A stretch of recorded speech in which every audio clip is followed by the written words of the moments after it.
আচ্ছা, প্রথমে 75 ডিগ্রি কোণ অঙ্কনের জন্য একটা সোজা রেখা আমরা টানব, ঠিক আছে।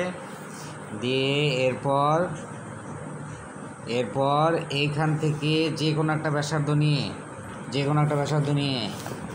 দেখো, এখান থেকে যে কোনো একটা ব্যাসার্ধ নিয়ে এখানে একটা এরকমভাবে কোণ এঁকে দেবো। যে কোনো ব্যাসার্ধ নিয়ে কোণ এঁকে দিলাম এরকম। যেখানে টাচ করলো সেখান থেকে এইখানে রেখে এরকমভাবে টেনে দিলাম, ঠিক আছে।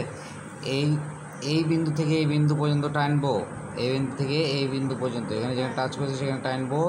এইটা হয়ে গেল তোমার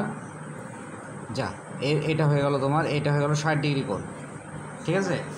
60, হ্যাঁ, এটা মুছে দেবো। বেশ,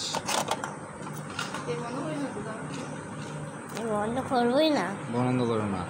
এটা হয়ে গেল শর্টস নয় তো, এটা শর্টস হচ্ছে না তো। এটা হয়ে গেল তোমার 60 ডিগ্রি কোণ, ঠিক আছে। এবার এই যে মাপ নিয়ে আমি 60 ডিগ্রি কোণ এঁকেছি, যে মাপটা নিয়ে এরকম 60 ডিগ্রি কোণ এঁকেছি, 60 ডিগ্রি। চা খাবো না গো, না চা বন্ধ, এখন পেটে গোলমাল। আমাকে দিতে হবে না? হ্যাঁ, তুমি খেয়ে নেবো, দিতে হবে না তো। এটা এই যে হ্যাঁ, এই যে 60 ডিগ্রি কোণ হলো। এবার এইখান থেকে এই যে টাচ করেছে, এখান থেকে নিয়ে এখানে একটা কাট দিলাম, উপরে একটা কাট দিলাম, এবার দেখো এখানে কিন্তু টাচ করে এইটা এরকম টেনে দিলাম। টেনে দেওয়ার পর দেখো এখানে যেখানে টাচ পয়েন্ট পেয়েছি সেই টাচ পয়েন্টে এখানে টেনে দিলাম। এখানে একটা টাচ পয়েন্ট পাওয়া গেল, এই টাচ পয়েন্টটাকে টেনে দিলাম। এই টাচ পয়েন্টটাকে এরকমভাবে টেনে দিলাম, তাহলে এটা হয়ে গেল 90 ডিগ্রি। এইটা 60 ডিগ্রি হলো এটা, আর এটা হয়ে পুরোটা হয়ে গেল 90 ডিগ্রি। তাহলে এইটুকু 30 ডিগ্রি হয়ে গেল। এই 30 ডিগ্রি দুভাগে ভাগ করলে আমি পেয়ে যাব 15 ডিগ্রি, তাই তো। 15 ডিগ্রি।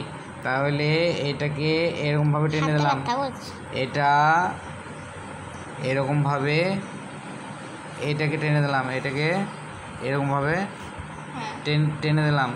দিয়ে এটা হয়ে গেল 15, দুই ভাগে ভাগ হয়ে গেল। এখান থেকে এই পর্যন্ত টেনে দিলাম, এই পর্যন্ত, এই দেখো এই পর্যন্ত টেনে দিলাম। তাহলে এটা হয়ে গেল 15 ডিগ্রি। তাহলে এটা 60 ডিগ্রি আর এটা 15 ডিগ্রি, তাহলে হয়ে গেল 75 ডিগ্রি। এই কোণটা, এটা হলো 75 ডিগ্রি। এইটা হচ্ছে চাঁদার সাহায্যে, এটা স্কেল ও কম্পাসের সাহায্যে, স্কেল ও কম্পাস এর সাহায্যে 75 ডিগ্রি কোণ অঙ্কন। এটা চাঁদার সাহায্য না নিয়ে, ব্যাকেটে হয়েছে চাঁদার সাহায্য না নিয়ে, চাঁদার সাহায্য না নিয়ে, ঠিক আছে, বুঝতে পারলা? বেশ।